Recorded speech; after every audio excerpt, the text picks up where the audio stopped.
So if you want to make $1 million, I've got a course to sell you. In the next 30 days, you will be a millionaire. Yeah, right. Anyway, get rich quick, huh? Why are you after it? Why are you even watching this right now? Matter of fact, most of you just watching this, you bought into that, leave. Don't watch this video any longer. But for those of you that want to build long-lasting wealth that lasts and transcends multiple generations, from the lessons learned from the richest and wisest king who ever lived, this is King Solomon who wrote the book of Proverbs. Well, we'll unpack that in here. Proverbs 13, episode 13 of the Wealth and Wisdom series here on the 7-Figure Squad, starting in 3, 2, 1. Let's go. Never short stopping, now I'm winning like I'm Jada. Steady through the rigor, yeah, I'm getting bigger. What's cracking, everybody? Money Smart Guy, Matt Sapali here, hailing to you from Dallas, Texas, and welcome to another episode. We're going to uncover and unpack another proverb for the week. But if you haven't done so already, and you're watching this video, and you think it's created some value for you, please consider hitting like on this video. And if you watch a couple of our other episodes and you have not yet done so, please consider hitting subscribe if we continue to help you in your journey to building wealth, wisdom, prosperity, and happiness throughout your financial journey. So with that being said, we are so close to 150,000 subs, so we are right there, and it will be very encouraging and very exciting to see you subscribe if you haven't done so already. All right, so let's get into it. Get rich quick, huh? Why are we so attracted to get rich quick? Why are we so attracted to lottery? Why are we so attracted to gambling? I remember when I was in high school, and I remember I used to cut class my senior year in high school. And I'm the first one to admit this. And I remember studying the track guides because in Chicago, I lived by two horse race parks, which was at that time Sportsman's Park and Hawthorne Park, which is no longer there in Cicero. But I remember I bought into gambling as a senior in high school. My entire track season, I blew off. I could have been good. I could have excelled in track, but I wanted to gamble. There was such a bug that got to me from taking a $2 bet and making $1,000, $2,000 for a trifecta on the horses. Some of you guys know what I'm talking about. But I realized that there was a sin. I realized that, forget I really realized the sin. I just knew that it wasn't good. And I realized that why are we so hooked on things that we can't control? And I realized what gambling does. I realized what that endeavor does. It feeds into an area of our spirit that says, I want to get something for nothing. And as we're reading the book of Proverbs, as we're reading what the King Solomon, the richest and wisest king who ever lived, as we continue seeing his words and reading his words and understanding his words and what he's telling his sons and what he's telling us through the book of Proverbs and later on Ecclesiastes, is get rich quick is a fool's game. You're always watching your back. It's never enough. It's always the next, and you're never content, you're never satisfied. So in Proverbs chapter 13, I found 25 different skill sets, 25 different sayings, in two major categories on personal growth. Because listen, before you receive wealth, before you receive money, if your mind and spirit is not ready to receive it, then your cup is going to be overflowing and there's going to be a lot of waste. So in other words, you're receiving this bucket of money, you're receiving this opportunity, but if all you got is a teaspoon going to this thing, it's going to spill, it's going to waste, and next thing you know, you're going to look back and say, wait a minute, what happened to my bucket of money? What happened to this splash of cash?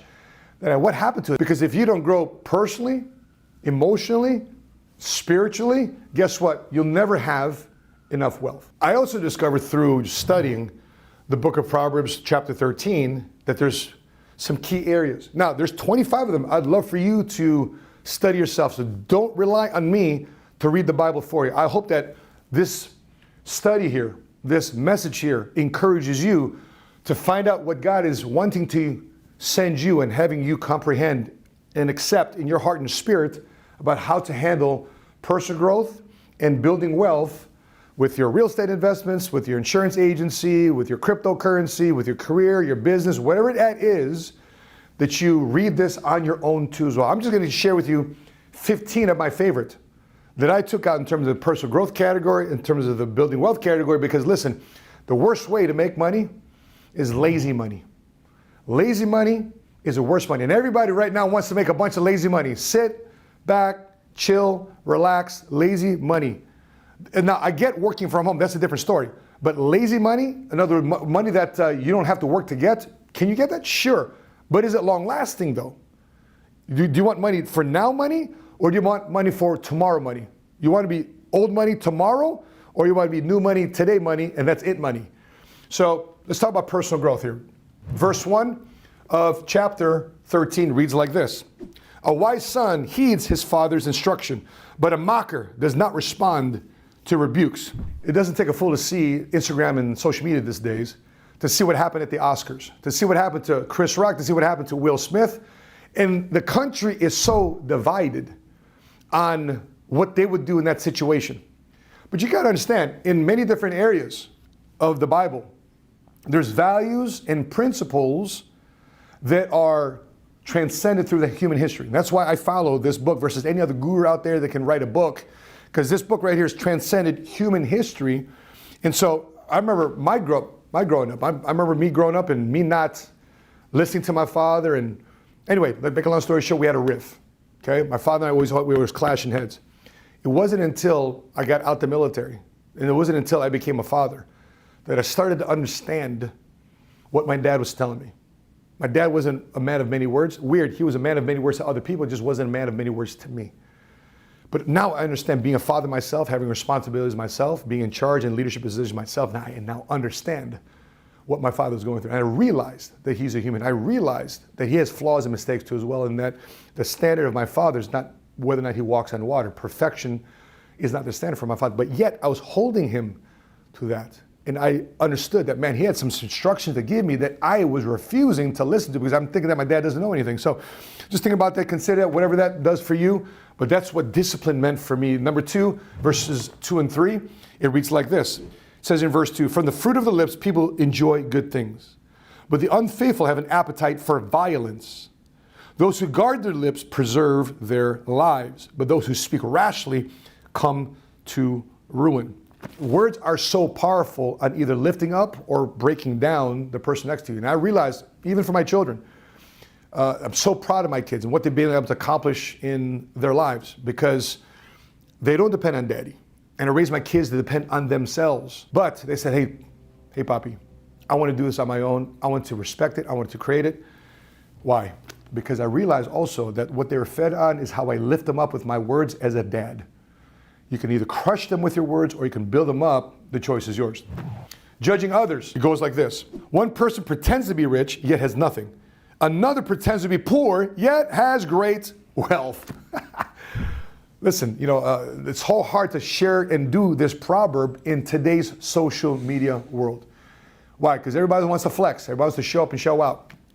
People are turned off by the flex, and some people are inspired by the flex. But at the end of the day, showing up and judging others, what do you want to express out there? What do you want to show? So if you caught yourself judging other people and you want to change that, please put this affirmation in the comment section below. I will not judge a book by its cover. Instead, I will listen. I will not judge a book by its cover. Instead, I will listen. And the next one, which is showing up. How do you want to show up? Let's read here in verse 9 what it says about being righteous and how they show up. Verse 9 it reads like this. The light of the righteous shines brightly, but the lamp of the wicked is snuffed out.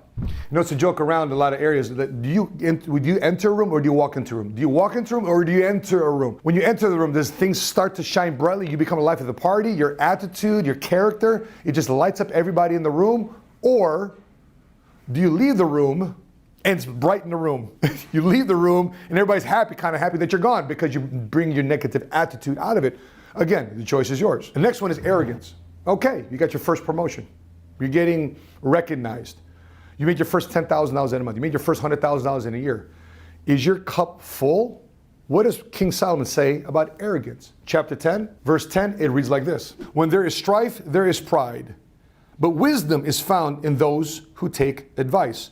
Will you continue to take advice no matter how good you get? Professional athletes, coaches, entrepreneurs, guess what they have? They have multiple counselors around them, multiple coaches around them to help them get better. Next one is expectations. Verse 12, it reads like this. Hope deferred makes the heart sick, but a longing fulfilled is a tree of life. I remember having this conversation with my kids when I was broke. You know what I always say to them when I was broke?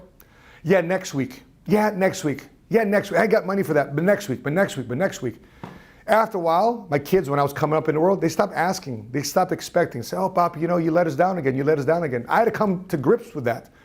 because I was wrong. I was making promises to them that I could not come through with. It's funny how you think you're perfecting your kids, but yet your kids end up perfecting you. And I changed that about myself. I had to change that about my character. So now that I got money, now I've got some success to repair that relationship, to say to the kids, listen, you have a different credit score with me now. It's not like you're applying to the bank. You have a different way with me now, because let me make sure the expectation with you about what your dad can do for you in your life, because I want to show you and share with you what I'm learning, because I want you to inherit it one day. Which leads me to the next one, attitude. What does King Solomon say about attitude? Verse 13, it reads like this. Whoever scorns instruction will pay for it, but whoever respects a command is rewarded. Let me give a story about me looking for a barbershop in Chicago. And I finally found a barbershop. How do I know there's a barbershop in the suburbs? Because in the suburbs, they got these man lawns, nobody uses clippers, nobody uses razors, but I wanted to find a city barber in the suburbs of Chicago. Finally found one. Hours said 11 to 7. Next day, I show up at 12. Lights are off, doors are locked. I go to the next door to the women's salon. I said, excuse me, ladies, is a barber going to show up?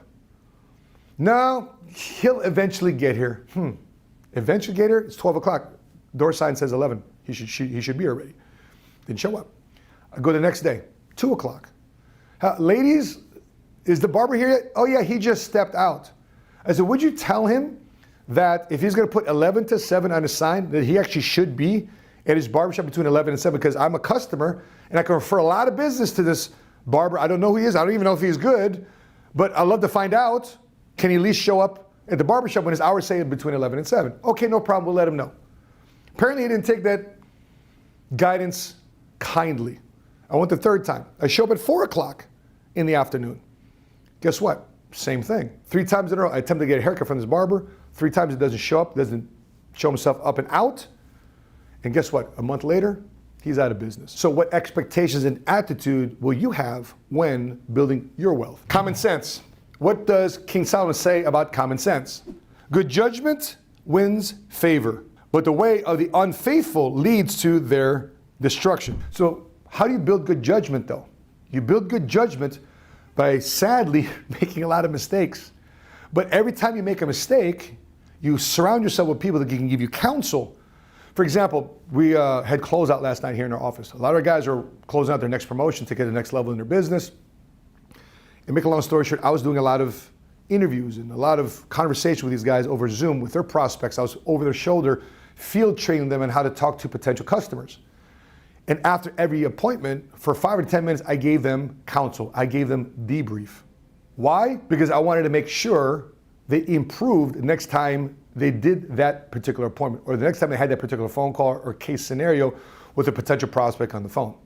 I'm helping them build good judgment. Next one is criticism. Some of you guys get trolled online. Sometimes you don't like getting constructive feedback. But what does King Solomon say about criticism? Verse 18, it reads like this. Whoever regards discipline comes to poverty and shame, but whoever heeds correction is honored. This is a tough one. A lot of pride and ego goes about building money, building wealth. There was a guy last night we were talking to, and says, yeah, I want to be a real estate investor, but I'm still working valet. So do you make a lot of money in valet? Yeah, I make between $4,000 and $6,000 a month building valet. But yeah, I want to be a real estate investor. Great. Who's in your corner? Who's helping you out? She says, well, I'm learning from books. Would you like to learn from somebody who actually wrote the book that you're reading? Well, you know, I'm busy. Hello? Did this guy hear us? Repeat herself twice, 3 times. We couldn't believe what this person was saying. Why? I guess they had it all set. I guess they had it all set reading from a book, driving valet, and not investing in real estate. So, hey, to each his own. We'll see how he does this time next year. And last but not least in this category of personal growth is associations. We're talking about associations. Who do you surround yourself with? Let's look at Proverbs chapter 13, verse 20. It reads like this. Walk with the wise and become wise, for a companion of fools suffers harm. And there's other proverbs that explain it too as well, that good character is corrupted by bad company. So who you surround yourself with is so important in your progress or regress of building wealth. If you want to affirm, you want to surround yourself with better people to increase your wealth and prosperity and personal development, put it in the comment section below. I am surrounding myself with good company. I am surrounding myself with good company. So, how should you go about building wealth? What should money reflect in your life? Let's read here in verse 8, here in chapter 13. King Solomon says, a person's riches may ransom their life, but the poor cannot respond to threatening rebukes. In other words, is money going to control you? Like you're going to make bad decisions based on whether or not I don't want to keep my wealth or not? God says, listen, I gave you everything. It's not you creating your money. It's not King Solomon, you creating your money. God gave you money. And if he give it to you, he can also take it away. If it's all about money versus all about being God, God can say, hey, listen, if you want to trap your money with wealth, then that's been your new God. That is your new God now. And guess what? Things can be taken away. So what do you say about that? Question you have to ponder. Next one is about how to progress in business. Growing your wealth, growing your net worth, growing your riches, growing your investments. Let's read here in chapter 13, verse 11, reads like this. Dishonest money dwindles away, but whoever gathers money little by little makes it grow. Quick side note, one of my favorite shows to watch is Power. Yes, by 50 Cent. Power chapter 4 featuring Tommy. Anyway, the show is about a drug dealer. It's about becoming the distro now in Chicago. But anyway, make a long story short, I'm always interested in see these guys rise in their power dealing drugs, but the more they raise their status in the drug world, the more they got to look over the shoulder, the more enemies they create, and the more long lasting it shows that it is not. You're either dead, you're in jail, and you're alone. So if you want to make quick money, all good. I'm not saying that's maybe drugs, it may be something else you make quick money at. Sure, can you make quick money? Anybody can make quick money. But your progress, true wealth, grows little by little. Doesn't mean you take your time either.